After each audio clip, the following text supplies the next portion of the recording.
je constate que nous vivons aujourd'hui dans un monde qui nous fait vivre dans une pression constante. OK? Alors, on la vit au travail, dans nos familles, elle est ressentie dans beaucoup de situations relationnelles, voire même seule. On peut, il peut nous arriver d'être sous pression par rapport à ce qu'on se demande d'être ou de vivre. Mhm. Alors, j'aimerais qu'on s'interroge sur cette pression. Quel effet elle a sur nous, sur notre santé? Est-ce qu'elle sert à quelque chose? Comment on peut la gérer? Et est-ce que vivre sans pression, c'est possible? Mhm. Ben, il faudrait savoir premièrement d'où vient cette pression-là. Par quoi c'est créé cette pression-là? Pourquoi les gens se mettent sous pression ou subissent ces pressions-là? Il y a quelque chose qui se passe mentalement qui fait que faut être à la hauteur de quelque chose. Alors, les autres personnes, par exemple, qui nous demandent d'être à la hauteur, ça crée une pression constante. Mais les hauteurs dont ils pensent, ça ne veut pas dire que c'est basé sur la réalité. Alors, très souvent, l'individu, il se fixe des buts irréalistes parce qu'il est dans une conscience psychologique, justement. Alors, il y a de la difficulté à être à la hauteur constamment. Ça crée une pression, ça crée une attente de sa part, des autres, etc. Tout le monde a une certaine attente. Tout le monde veut que, par exemple, la femme qui veut que son mari soit le chevalier servant, etc. On a une attente. Donc, ça a un rapport avec l'anticipation. Donc, et l'anticipation, ça a rapport avec le fait que les gens fonctionnent dans un mental psychologique, donc dans un mental inférieur. Mais donc cette attente, elle est créée bon, par des situations extérieures, par des gens qui nous demandent, alors par exemple au travail, on a un travail à rendre, etc. Et est-ce qu'on se la, est-ce qu'on se la crée ou est-ce qu'elle nous est imposée par l'extérieur, cette pression? Ben, d'une certaine façon, l'individu se la crée parce qu'il embarque dans sa pensée, il embarque dans tout le scénario que la programmation peut lui suggérer ou lui imposer plutôt. Alors, il embarque dans ces scénarios-là, dans cette anticipation-là, parce qu'il croit que la vie, ça fonctionne de cette façon. La femme, par exemple, qui veut le chevalier servant, etc., constamment, même après 20 ans de mariage, il y a quelque chose d'irréaliste là-dedans. Là. Ça évolue, cette histoire-là. Là. Mais elle n'évolue pas, elle a ces attentes-là constamment, constamment. Elle veut vivre l'amour, elle veut vivre ça. C'est toutes des attentes qu'elle a. Elle anticipe constamment un certain comportement qu'elle n'a jamais. Donc, elle est tout le temps déçue. Elle a tout le temps cette pression-là sur elle. Elle veut quelque chose, mais elle a de la difficulté à le définir. Elle a un besoin, mais elle a de la difficulté à le définir. Elle le définit de cette façon-là parce qu'elle fonctionne à partir d'un mental inférieur. Mais donc est-ce que c'est un besoin réel? Parce qu'en fait, c'est un besoin qu'elle s'est créé. C'est un besoin réel à la base. Le besoin relationnel, c'est un besoin réel. Mais les gens amplifient ça, transforment ça. À travers quoi? À travers tous les influences qu'ils ont autour d'eux depuis leur enfance. Si vous écoutez constamment des chansons d'amour à la radio, vous allez faire quoi là, avec votre mec? Là? Vous allez avoir quelle attente? Les chansons vous mettent dans les vapes, puis là, ben, vous voulez exactement la même chose. Des attentes. Puis là, si le partenaire n'agit pas de cette façon-là, ben là, vous êtes déçu. Donc, vous créez une pression constante, comme ça. Il y a une pression constante. La pression vient de la dichotomie entre la réalité psychologique et la réalité systémique. C'est ça qui crée une pression constante chez l'individu. Puis quand c'est trop puissant, ça éclate à un moment donné, à cause d'un choc ou des chocs à répétition, par exemple. La perte, le divorce, etc. Et donc, en fait, la pression, elle naît à partir du moment où on veut atteindre un résultat Ouais, précis. X, oui, ouais, précis, ouais. Une forme précise. C'est ça le problème. Mais c'est mélangé avec un besoin réel derrière. Ouais, ouais, ouais. On a besoin relationnel. Ça a toujours rapport avec le besoin relationnel, le besoin créatif, etc. Alors, il y a toujours ça derrière. Alors, mais quand c'est interprété de façon psychologique, comme ça l'est, ben, à ce moment-là, la personne s'attend à un certain résultat particulier. Et si elle n'a pas ce résultat particulier-là, elle le polarise négativement. Ou si elle l'a, encore pire, elle le polarise positivement, mais elle ne l'aura pas longtemps. Alors, ça va être d'autant plus négatif qu'elle le perd. Hein? C'est ça que ça fait la polarité. Partout, ça marche comme ça, avec cette demande de résultats. Je veux dire, dans le milieu professionnel, c'est ça qu'on nous demande tout le temps. On nous demande des résultats. C'est ça, mais il faut que les résultats ou la demande de résultats soit réaliste. Hein? Si on demande un résultat X, ça c'est la personne qui demande ça, qui est probablement en mesure de le faire, d'avoir ce résultat-là. Mais l'autre personne n'est pas nécessairement en mesure d'avoir le même résultat. C'est comme un athlète, ça. T'sais? Un athlète peut être plus développé qu'un autre, donc lui est capable de faire des pirouettes particulières, mais l'autre athlète n'a pas nécessairement l'expérience de faire les pirouettes. Alors, s'il demande à l'autre de faire les mêmes pirouettes, comme ça, il ne pourra pas. Donc, il lui met une pression, là. Ça va prendre un temps pour qu'il pratique pour arriver à faire les mêmes pirouettes. S'il n'est pas suffisamment athlétique, à ce moment-là, il va avoir de la difficulté à faire les mêmes pirouettes que l'autre. Mais l'autre personne ne tient pas compte de cette réalité-là. Elle tient compte seulement de sa réalité, de sa capacité à elle de faire la pirouette. Elle s'imagine que tout le monde peut faire des pirouettes comme elle. Alors, ça met une pression. C'est comme les parents avec les enfants. Ils mettent de la pression. Ils veulent que les enfants apprennent à lire, apprennent à parler vite, etc. T'sais? Comme je disais dans une autre conférence, apprendre à parler, c'est quelque chose, là. C'est très complexe. C'est pas que c'est difficile ou plus difficile. Mais pour un enfant de 2 ans, 3 ans, c'est extrêmement difficile. Beaucoup plus difficile, par exemple, que d'apprendre les mathématiques quand on a 18 ans. Parce qu'on part de rien, là. Alors, si les parents forcent l'enfant ont une attente face à l'enfant et forcent l'enfant à prononcer, etc., bien en partant, etc., à cause qu'eux, ils ont des problèmes au niveau d'être perfectionnistes, parce qu'ils sont insécures, parce qu'ils ont peur de l'échec, etc., ben à ce moment-là, l'enfant peut avoir des problèmes au niveau de sa parole. Ou il peut prendre plus de temps à apprendre à parler. Là, le parent va dire, ben, comment ça se fait que... Là, il va aller voir le médecin, etc. T'sais? Puis là, ils mettent encore plus de pression sur l'enfant. T'sais? Au lieu de le laisser aller comme ça. C'est subtil. Là. C'est subtil de la pression. Ça peut être un regard, ça peut être une attente, tout simplement. Ça se sent, ça.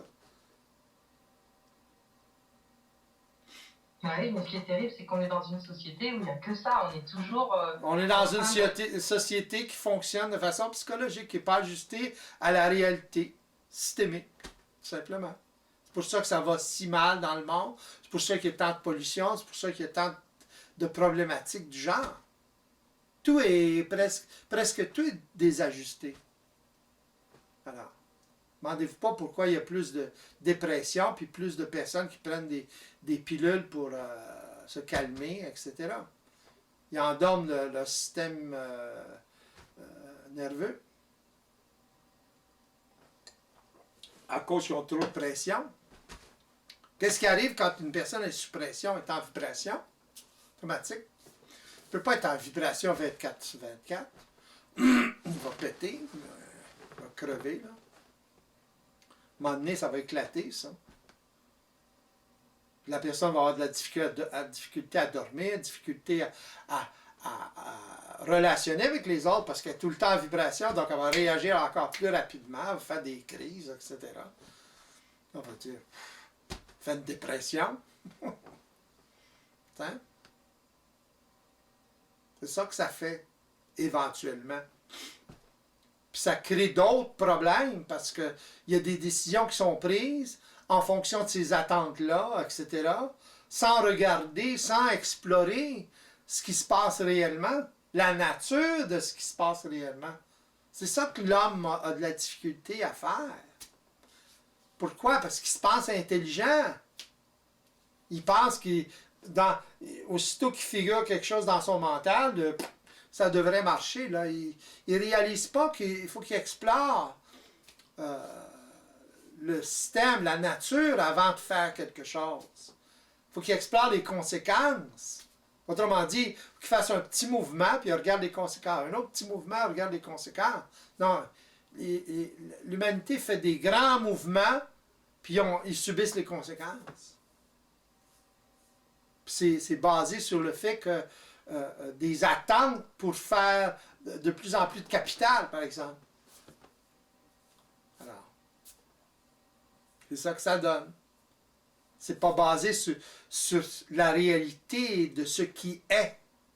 Ce qui est, par exemple, sur la planète, c'est que ça prend suffisamment de forêt pour que la planète respire, si vous voulez.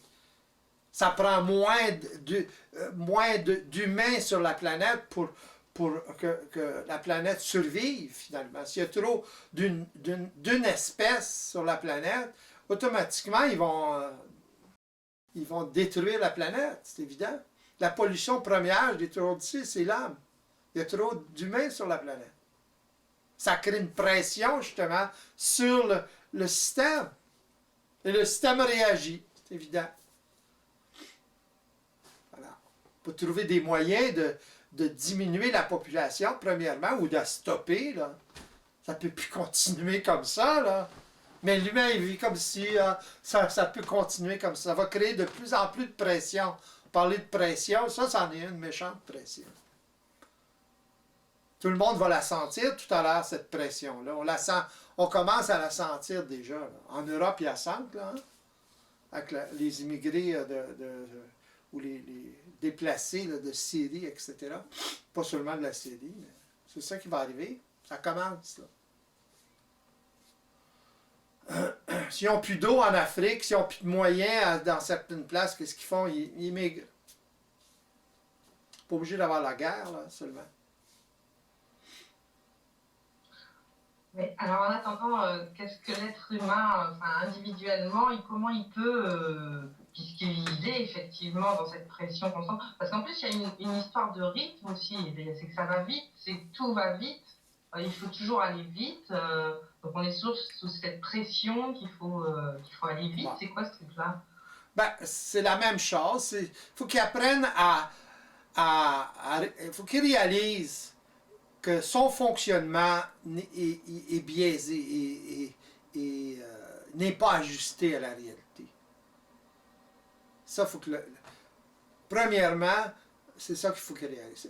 Mais les gens ont de la difficulté à réaliser ça, ils attendent que la pression soit très, très, très forte avant commencer à trouver une solution à cette pression-là.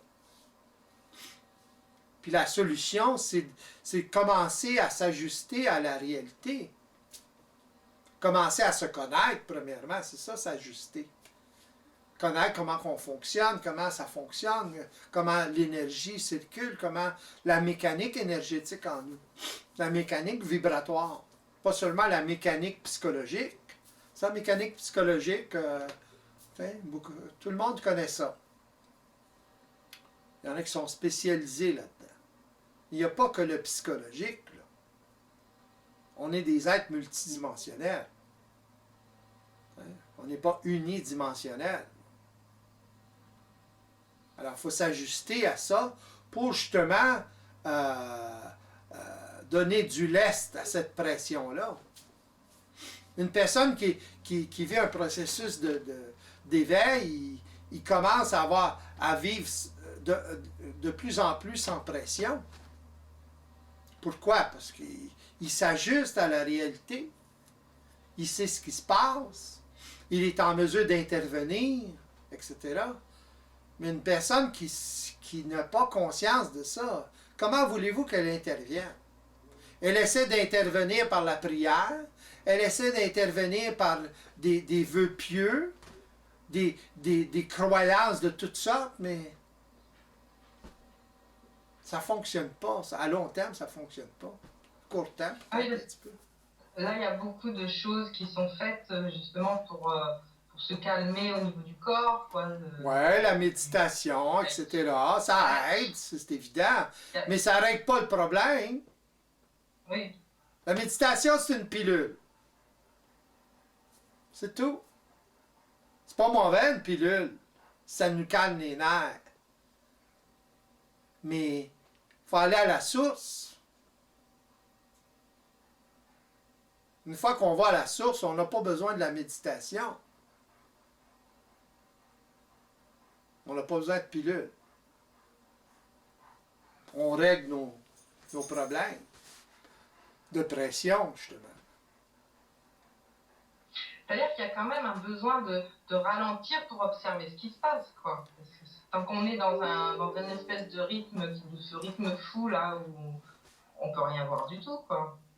Ouais, mais c'est le fait qu'à un moment donné, il va y avoir trop de pression.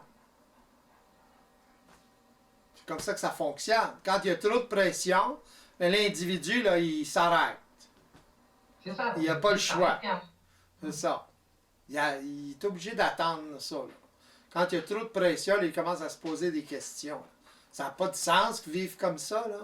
T'sais? Tu sais, la femme qui travaille, par exemple, qui arrive à la maison, à ses enfants, à toute la pression des enfants, pression du travail, pression du mari le soir, etc. Tu sais, c'est là qu'elle éclate avec le mari, là, tu sais, le soir.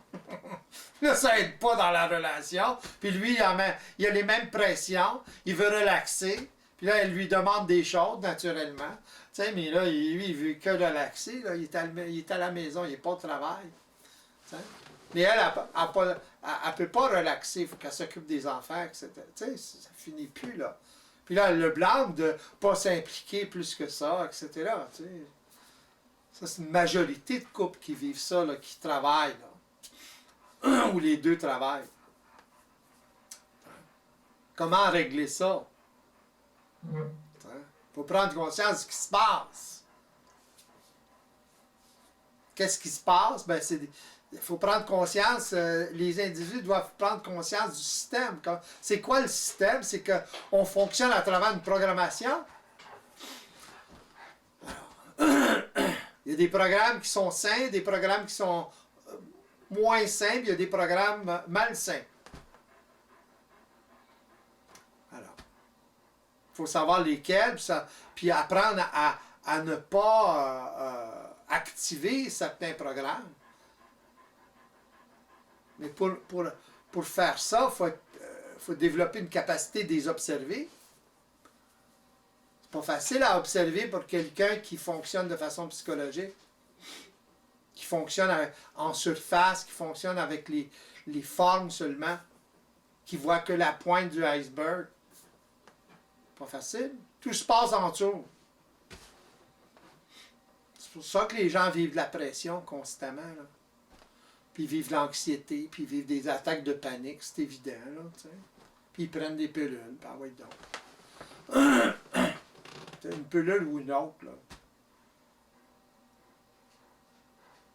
Oui, donc c'est voir que tout déjà, toute cette programmation justement qui veut anticiper, avoir des résultats, etc. C'est tout ça en fait qui fait que ça. Ouais, mais ça c'est l'ego qui anticipe sous l'influence des programmes. ouais. C'est l'ego qui est le dindon de l'affaire. C'est l'ego qui se fait désinformer. Qui se désinforme? Par manque d'expérience. Il manque quelle expérience qui lui manque? C'est l'expérience du système, comment ça fonctionne, comment il fonctionne. On fait partie du système. Il ne sait pas comment ça fonctionne. Oui, c'est que lui, il connaît que ce fonctionnement-là, en fait. C'est ça, il connaît le fonctionnement psychologique un peu. Là, ceux qui sont plus futés en connaissent plus. Là, mais il ne se connaît pas, dans le fond. Il connaît une partie. Mais ils ne se connaissent pas. Se connaître, c'est savoir comment on fonctionne au niveau de l'énergie, au niveau de la vibratoirement. Tout se passe là. C'est-à-dire qu'on a la croyance que pour gérer sa vie, il faut avoir justement ce fonctionnement d'anticipation, d'arriver Exactement. à Ouais. C'est la seule façon qu'ils ont. Ouais. Exactement. Puis ça amplifie toute l'affaire. Parce que l'anticipation, ça crée de l'anxiété automatiquement. L'anticipation, c'est lié au besoin de contrôler. Si vous perdez le contrôle, vous faites de l'anxiété puis, et tout le reste qui s'ensuit. C'est un labyrinthe, puis ça n'a pas de fin, cette affaire-là. Vous essayez de régler quelque chose dans votre tête au lieu de le régler dans la matière. Dans le mental, tout existe, toutes les possibilités existent. C'est ça le problème de l'anticipation. Vous allez avoir le pot puis le contre, puis peut-être d'autres affaires. Toutes les possibilités sont là. On tombe dans le domaine quantique quand on tombe dans le mental. Alors, toutes les probabilités sont là. C'est ça que ça veut dire, quantique, justement. Ça fait référence aux probabilités. Alors. Oui, donc ça veut dire qu'au niveau, au niveau de l'intellect, de la pensée, ça propose plein de choses, mais qu'est-ce qu'on suit en fait? On ne sait pas ce qu'on doit suivre. C'est ça. C'est ça. Exactement. Vous êtes dans l'indécision. Puis là, ça crée une pression, hein, pour passer à l'action. Mais là, vous ne pouvez pas passer à l'action parce que vous avez le pour et le contre tout le temps. C'est ça. Puis là, va falloir que vous passiez à l'action à un moment donné. Puis vous passez à l'action dans le doute, la plupart du temps. Puis là, vous avez un feedback en conséquence de votre doute, justement. Etc., etc. Puis là, vous retournez dans votre mental, puis là, ça ne fonctionne pas. Là. Vous ne délez pas avec la réalité. Là. Vous pensez que vous êtes dans le réel.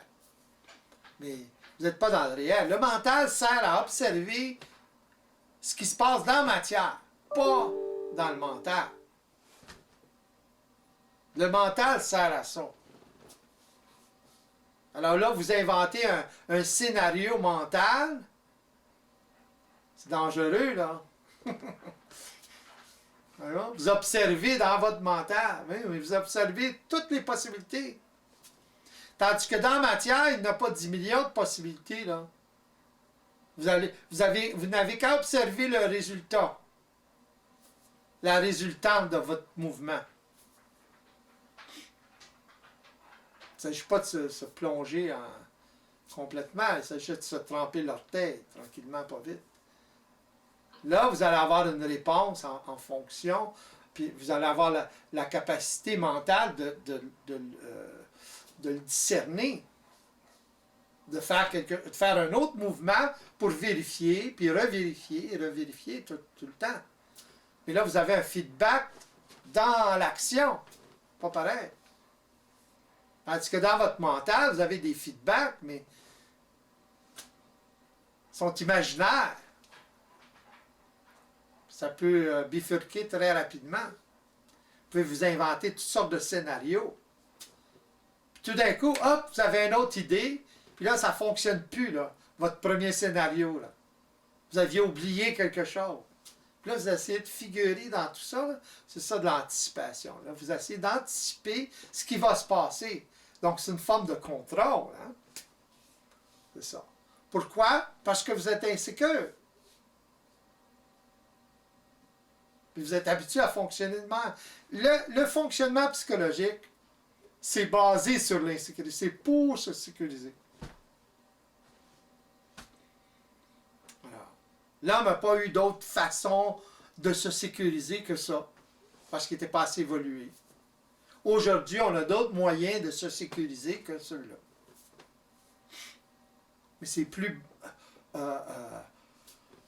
axé sur la réalité,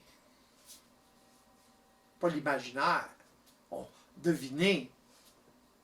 Parce que dans le mental, dans l'anticipation, vous avez beaucoup de devinettes. Quand vous allez passer à l'action, vous allez deviner. Vous allez prendre une chance. Vous allez avoir vivre le doute. Ça ne sera pas parfait là, comme mouvement. Mais ça veut dire que la prémisse, du coup, c'est plus une prémisse d'envie ou de... On n'agit pas forcément par envie à ce moment-là. On agit par rapport à ce qui est logique de faire... c'est ça, par besoin, etc. L'envie vient tout le temps d'une programmation. De toute façon, le désir, ce que vous appelez le désir, ça provient d'une programmation. Vous désirez quelque chose, mais vous avez été conditionné à désirer cette chose-là. Que ce n'est pas vous, réellement, qui voulez, qui voulez quelque chose.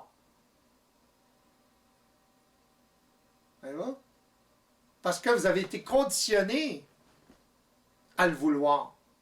Pareil comme aujourd'hui, la publicité, c'est incroyable, à la télévision, tout ça. Vous êtes conditionné à vouloir quelque chose. Ça en est une preuve, ça.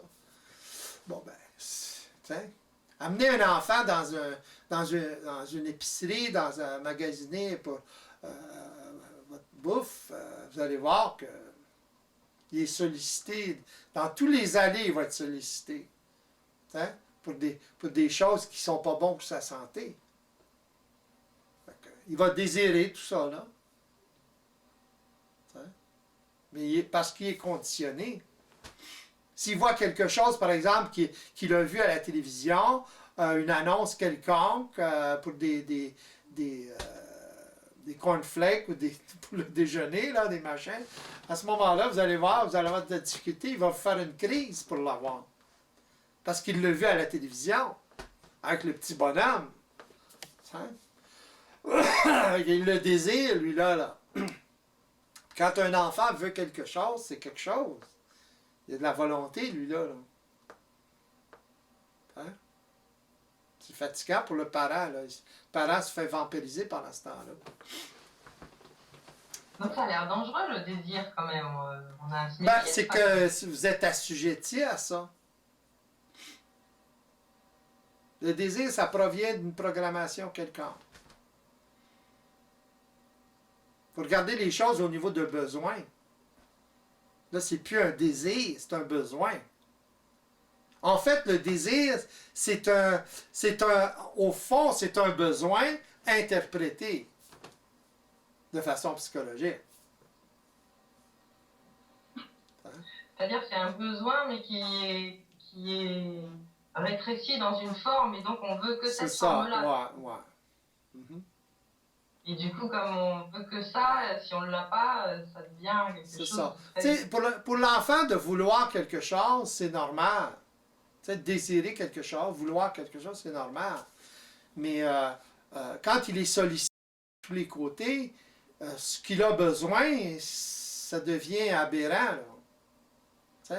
Ou ses désirs, à cause de ses désirs, à cause qu'il est influencé par toute cette publicité-là, son besoin de base de manger, il l'a oublié, ça fait longtemps. Là. Vous voyez? Donc, ça devient un désir pour une forme très particulière, comme vous disiez tout à l'heure. C'est là que ça se gâte. Là. Et l'homme fonctionne exactement de la même façon. Au lieu de regarder les choses, de s'ajuster à la réalité systémique, puis fonctionner à travers ses besoins. Mais il faut qu'il les identifie, ses besoins. Oui, c'est ça. Donc en fait, il faut aller voir derrière chaque désir ce qu'il y a comme besoin réel. Tu sais, il y a une pression lorsqu'il y a un besoin. Mais il n'y a pas la même pression que lorsqu'il y a un désir créé par une programmation quelconque qui n'est pas ajusté à la réalité. Non, c'est pas la même chose. C'est-à-dire, c'est moins intense, c'est quoi? Ben, non, ça peut être aussi intense, c'est juste que c'est regardé, vu d'une façon différente. Prenons le besoin relationnel, par exemple.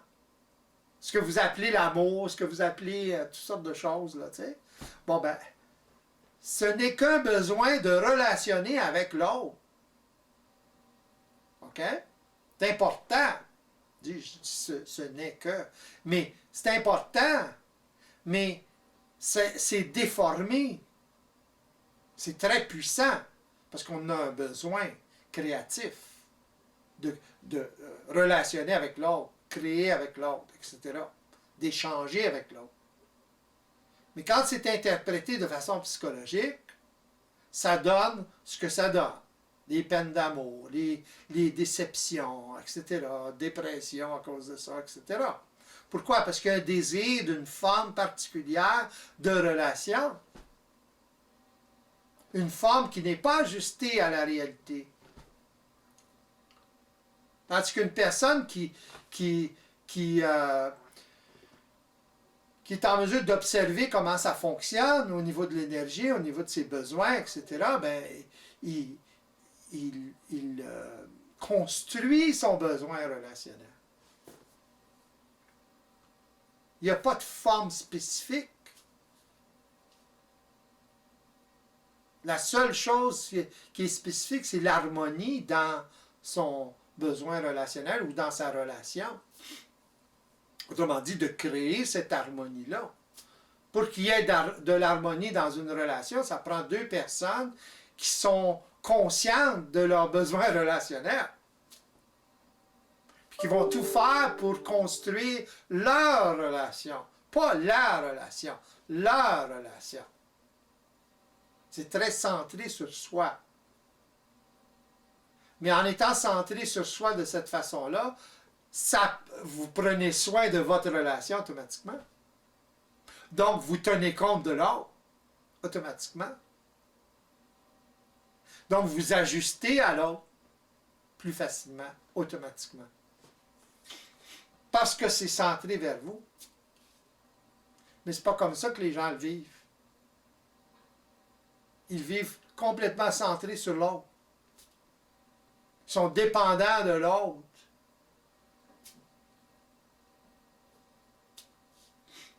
Oui, parce qu'en fait, il plaque sur l'autre, il projette sur l'autre les désirs qui... Donc, une autre pression. Oui, parce que l'autre, il doit y répondre après. C'est ça. Et vice-versa. L'homme a des attentes face à la femme, puis la femme a des attentes face à l'homme. En général, la femme est très romantique, très... elle a ces attentes-là. Puis l'homme, il y a d'autres sortes d'attentes. Beaucoup plus animales, etc. Seulement l'animalité, c'est pas suffisant. Il manque quelque chose. C'est pas ajusté. Et seulement le romantisme, ça ne l'est pas non plus. Ou les sentiments, gros comme... ça ne l'est pas non plus. Donc, il y a des attentes. C'est évident que ça ne peut pas marcher, là. Qu'il va y avoir qu'il y a de la pression, puis qu'il va y avoir à un moment donné ras-le-bol de la pression. Et ça éclate au bout de 10 ans, whatever. 12 ans, 20 ans, whatever. Le temps que ça prend. Il y en a qui sont patients. Oui. En fait, ça éclate parce que chacun met une pression sur l'autre pour que l'autre réponde à ses désirs. C'est ça. Du coup, c'est plus, on s'occupe pas de soi, en fait. C'est C'est ça. pas, Puis en même temps, il y a une forme de contrôle. Donc, il y a une anticipation, donc il y a une forme de contrôle. C'est une forme de... On essaie de contrôler, la personne essaie de contrôler le comportement de l'autre. Elle veut que l'autre réponde de la façon qu'elle pense, qu'elle s'imagine. Et l'homme, la même chose. Parce que là, il y a une attente, il y a un contrôle. Que l'homme essaie de contrôler la femme, on pourrait dire ça, puis la femme essaie de contrôler l'homme. Ça crée un clash. À un moment donné. T'sais? Quand les vapes amoureuses sont moins puissantes, là, ça crée un clash. mais en fait, dans toutes les relations, c'est comme ça parce que du coup, on a toujours une attente que l'autre réponde à se mettre au même diapason de ce que C'est ça. Ouais. de nos propres attentes, en fait. C'est ça. Ouais. Puis pendant ce temps-là, il n'y a pas de communication. La communication est impossible. La femme parle un langage, l'homme parle un autre langage à ce moment-là. Tandis que chez des personnes qui sont le moindrement éveillées à cette réalité-là, ils peuvent commencer à communiquer parce qu'ils n'ont de moins en moins d'attentes du genre. T'sais? Autrement dit, ils sont ensemble pour combler un besoin relationnel et construire une relation intéressante qui est créative et qui va les combler au niveau de leurs besoins relationnels.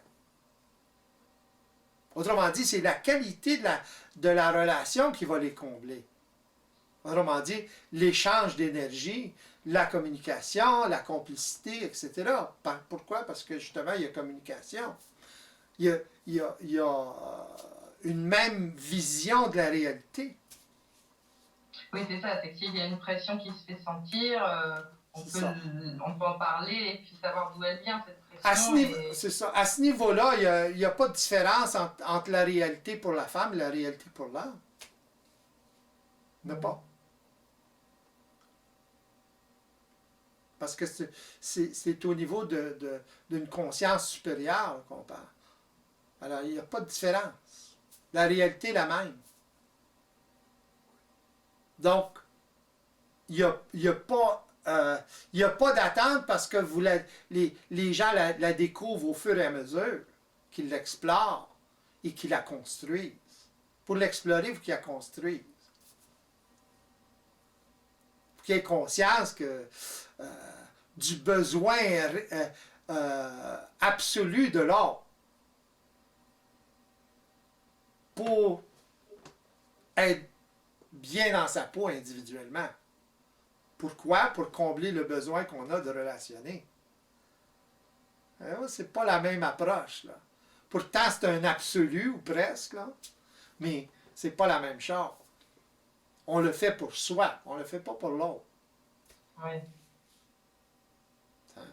Et l'autre fait la même chose. Alors, à ce moment-là, c'est ça qui crée la relation. On a besoin de l'autre, puis l'autre a besoin de nous. Là, on est sur le même pied d'égalité. Là, on a conscience de ça. Très différent. L'amour réel, c'est ça.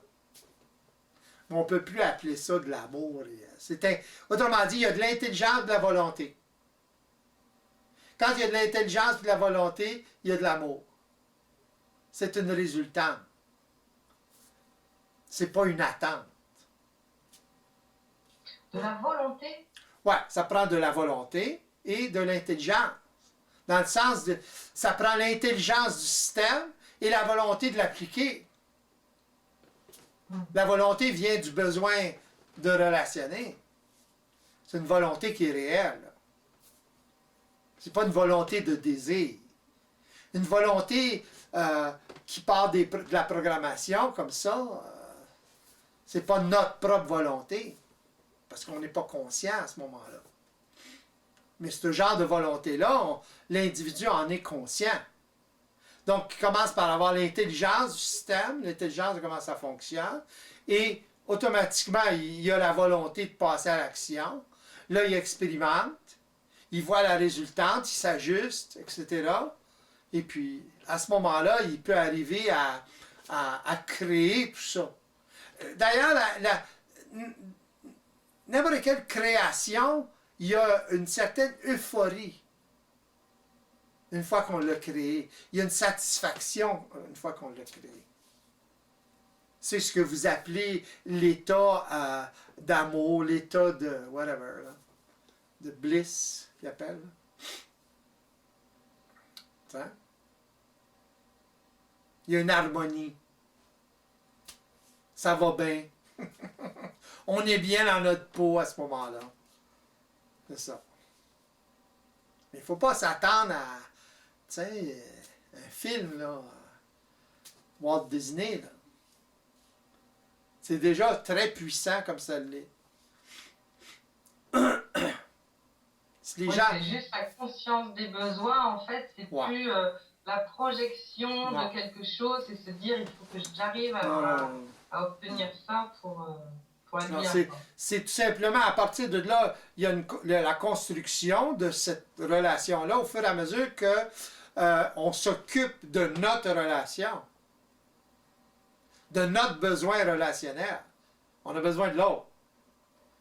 Autrement dit, on a besoin d'un partenaire. Fait que pour combler ce besoin-là. Puis il peut prendre beaucoup de force.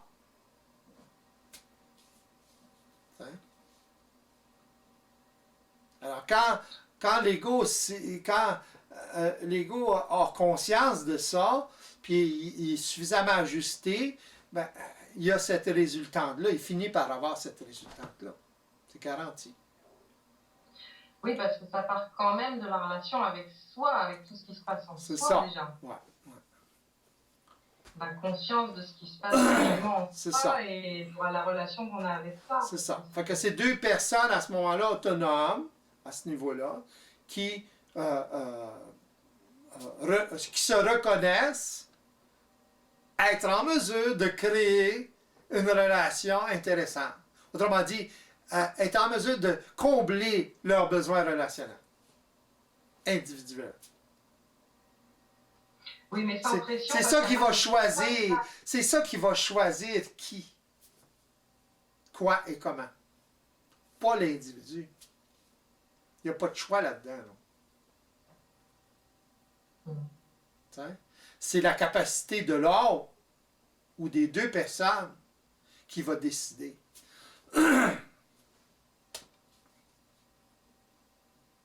Qui va créer, qui va permettre la création de ce genre de relation-là. Création, exploration, etc. Pas au genre. Oui, c'est-à-dire que là, chacun est dans son autonomie, c'est-à-dire qu'il n'y en a pas un qui pèse. On ne pèse pas l'un sur l'autre, quoi. C'est pas des poids où je te demande ça et alors toi tu me donnes ça et c'est plus du tout ça, quoi. C'est une exploration mutuelle à ce moment-là, dans tous les domaines. C'est là que ça devient intéressant. Oui, là on peut partir à l'aventure. C'est ça, exactement. Puis ça évolue à cause de ça.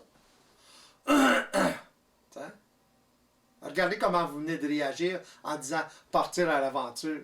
C'est intéressant, partir à l'aventure. C'est une liberté. On a une liberté là, c'est ça. C'est ça que ça donne comme sensation, dans un sens.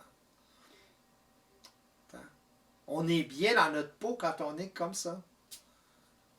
Quand on s'en va dans cette direction-là. Mais il n'y a pas de forme spécifique, là.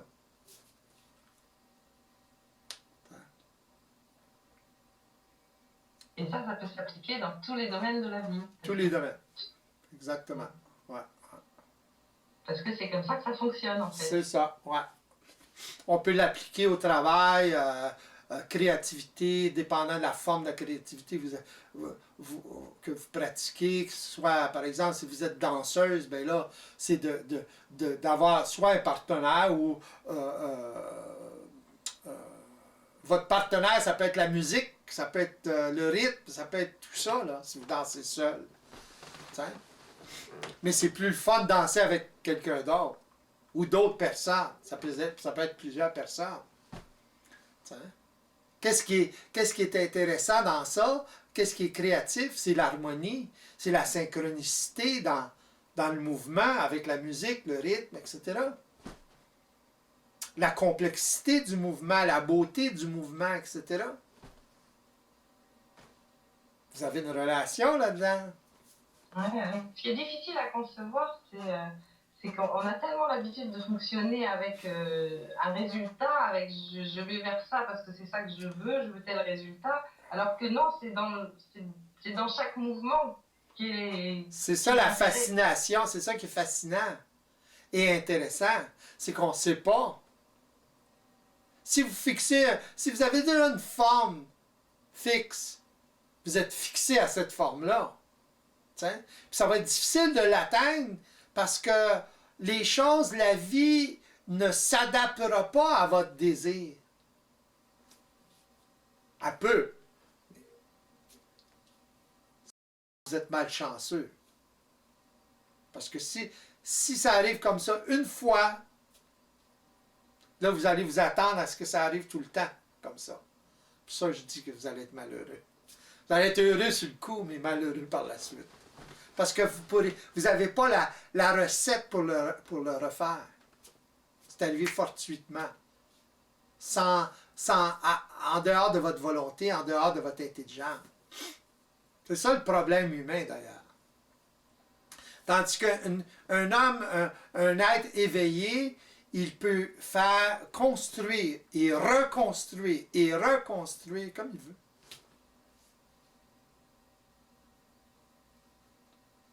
Refaire. S'il perd, il refait. Il sait comment. Ou il peut reconstruire dans toutes sortes de formes. C'est universel. Ça s'applique à tous les domaines. Alors, quand il fonctionne comme ça, il commence à être bien dans sa peau. Là. Pourquoi? Parce qu'il est tout le temps dans ça. Là. Il est tout le temps en train de créer comme ça. Constamment. Là, la vie devient intéressante. Sans ça, la vie est pénible. Mais il faut construire des bases pour être en mesure de vivre ça. C'est ça que les gens ont de la misère à faire. Hein? Fait que si vous avez un emploi que vous aimez plus ou moins, ben commencez à construire aujourd'hui la base qui va vous permettre de faire quelque chose que vous ne pouvez pas faire aujourd'hui à cause que vous êtes prisonnier du temps au niveau de votre emploi. Hein? Votre temps est tout pris par ça. Alors, il s'agit d'investir tranquillement, tous les jours, en ayant conscience que vous construisez la base qui va vous libérer de ça, de cet emploi-là, par exemple. Mais les gens ont de la misère à faire ça. C'est bizarre, parce que pour faire ça, il faut voir à long terme une résultante. Il y a une certaine forme d'anticipation là-dedans, mais ce n'est pas le même genre d'anticipation. C'est une certitude. C'est une vision. C'est la certitude que si on investit de cette façon-là, on va créer quelque chose qui va nous sortir de là. On connaît la mécanique, on sait comment ça fonctionne. Alors on se sert de ça. On se sert de la constance, finalement. Oui, après, c'est la pression qu'on a. Par exemple, quand il y a la pression du travail, qu'on est complètement pris là-dedans, il faut la libérer, cette pression, parce que du coup, on est complètement... la pression vient du fait que vous n'êtes pas en puissance, vous n'êtes pas en conscience pour faire ce que je viens de décrire. Donc, vous avez une pression constante au niveau de votre travail, au niveau du temps que vous avez à mettre là-dedans. Puis là, vous commencez jamais à construire. Donc, ça crée une pression. Vous êtes tout le temps prisonnière de ça. Voyez-vous? Tandis que si vous commencez à créer les conditions qui vont vous sortir de là, là, vous commencez à vous libérer. Vous allez vous sentir bien puisque vous vous libérez, vous commencez à vous libérer. Ça prend 10 ans, ça n'a pas d'importance. vous allez bénéficier automatiquement tout de suite de cette liberté-là éventuelle. Plus ça va aller, plus ça va construire, plus vous allez sentir que ça ne sera pas long. Mais il faut avoir la vision pour ça. Oui, c'est ça, il faut avoir la conscience de ce qu'on est en train de faire. En fait. Ça, c'est une autre sorte d'anticipation. Ça, c'est une anticipation en fonction du réel, en fonction de l'action. Ce n'est pas une anticipation dans le virtuel. On le sait parce qu'on l'a déjà vécu comme expérience. On ne peut pas s'imaginer ça. Il faut vivre l'expérience. Plus on la vit, cette expérience-là, ben, plus c'est facile à revivre. Oui, c'est-à-dire que c'est pas les mêmes attentes. C'est une attente beaucoup moins précise. C'est une attente plus... C'est une direction, en fait, mais pas... Ben, on peut même plus appeler ça une attente. C'est une certitude que ça va arriver. On crée notre futur. On travaille avec le temps. On n'est plus prisonnier du temps. Quelqu'un qui travaille et qui ne commence pas à appliquer ça, il est prisonnier du temps. Il veut toujours s'en sortir, mais il n'est pas capable d'utiliser le temps. Pour utiliser le temps, il faut utiliser la constante.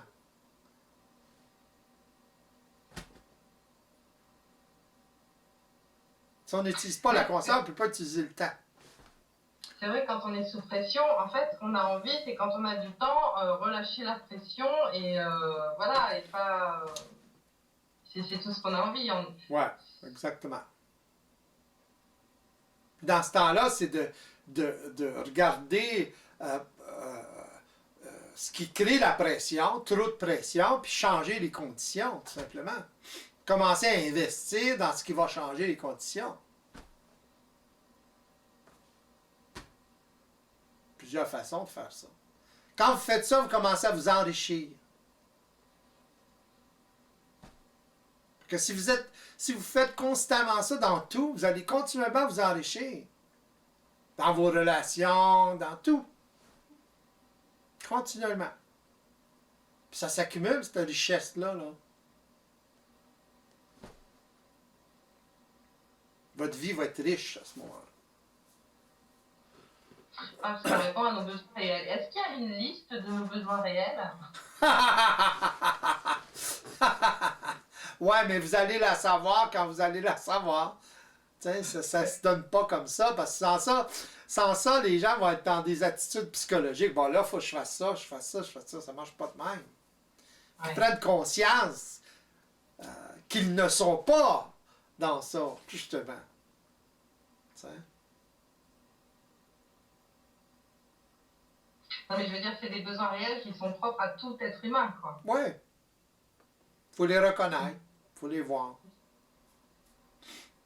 Si l'individu a de la difficulté à les voir, c'est parce qu'il doit observer autre chose avant, il doit prendre conscience d'autre chose avant. Il doit prendre conscience de comment il fonctionne. Une fois que vous savez pas mal comment vous fonctionnez, puis vous l'avez expérimenté surtout, vous l'avez intégré, ça vient tout seul, ça là.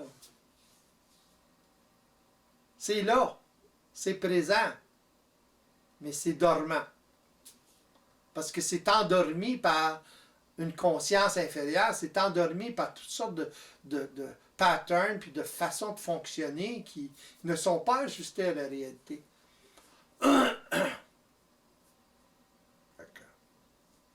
Demandez-vous pas pourquoi les gens sont malheureux puis sont pas bien dans leur peau, puis tu sais. C'est ça. C'est ça la pression. Alors, faut tirer la soupape pour enlever la pression. Tu sais? Tranquillement, pas vite. Sans ça, toute la pression sort. Là, c'est la dépression.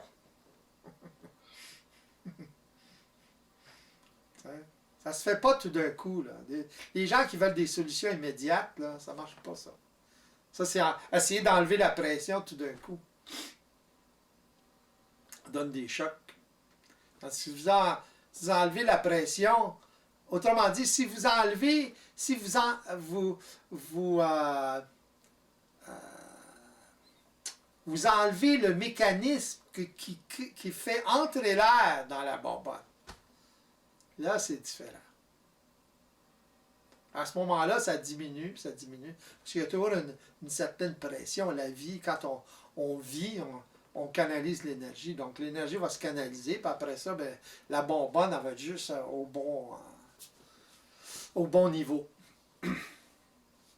de pression. Ça prend de la pression, là, mais un certain stress, mais un stress normal. Il fallait couper le robinet à la base, quoi. Ouais, c'est pas de couper le robinet, c'est de doser. Le doser, oui. L'air doit rentrer pareil, mais pas aussi fortement. Oui, c'est doser la pression. C'est nous qui dosons la pression.